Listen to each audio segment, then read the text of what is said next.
Hi friends, మనం previous వీడియోలో search అపియరెన్స్లో data highlighter గురించి చూసాం. ఇప్పుడు హెచ్టిఎంఎల్ ఇంప్రూవ్మెంట్స్ గురించి చూద్దాం.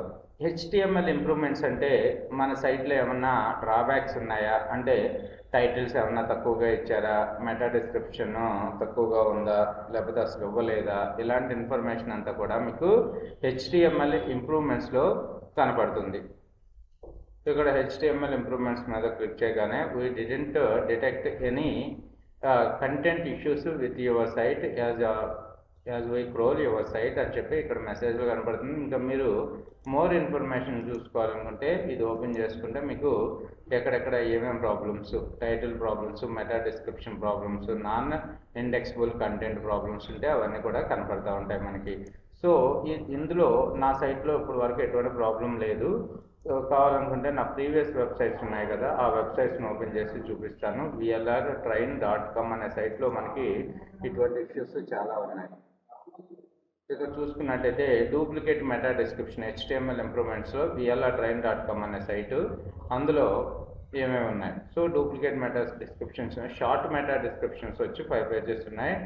Didn't detect any issues with the title tags. ఇక్కడ చూడండి, షార్ట్ మెటా డిస్క్రిప్షన్స్ కొట్టినట్టయితే మనకి మన పేజెస్లో వేటేటికి షార్ట్ మెటా డిస్క్రిప్షన్ ఉంది అనేది మనకి ఇక్కడ కనబడుతుంది. సో మీరు ఈ పేజెస్ని ఓపెన్ చేసుకుని ఎడిట్ చేసుకుని దీనికి మెటా డిస్క్రిప్షన్ అనేది యాడ్ చేసుకోండి. యాడ్ చేసుకుంటే తర్వాత క్రోల్ చేసినప్పుడు మీ సైట్లో మెటా డిస్క్రిప్షన్ ఈ ఇష్యూ అనేది క్లోజ్ అయిపోతుంది అనమాట. ఈ విధంగా మీరు HTML ఇంప్రూవ్మెంట్స్ని చూసుకుంటారు. Meta description information can give users to a clear idea of your site content and encourage users to click on your site in the search result pages. So meta description ఎప్పుడు కూడా 160 170 characters ఇవ్వండి. మీ main keyword ఏదైతే ఉందో ఆ main keyword అనేది meta డిస్క్రిప్షన్లో first ఇవ్వండి. Okay, తర్వాత ఇక్కడ చూడండి, మెటా డిస్క్రిప్షన్ ఒకసారి HTML ఇంప్రూవ్మెంట్స్ అని చెప్పి గూగుల్లో సెర్చ్ కొడుతున్నాను.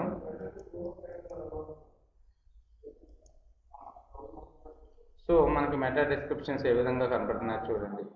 ఇది మెటా డిస్క్రిప్షన్, ఇది మెటా డిస్క్రిప్షన్, అలాగే ఇది మెటా డిస్క్రిప్షన్ కదా. సో మీరు మీ సైట్లో బ్లాగ్లో అయితే మెటా డిస్క్రిప్షన్ని లో ఉంటుంది కదా, రైట్ సైడ్ అక్కడ పెట్టుకోండి. బ్లాగ్లోకి వచ్చేసింది. అదే వర్డ్ ప్రెస్ సైట్ అయితే మీరు మెటా డిస్క్రిప్షన్ ఎలా యాడ్ చేస్తారు ద్వారా పోస్ట్ చేసి ఓ ప్లగిన్ వాడినట్టయితే మీరు మెటా డిస్క్రిప్షన్ రాయాలి. Thanks for watching this video. Please like and share this video to your friends.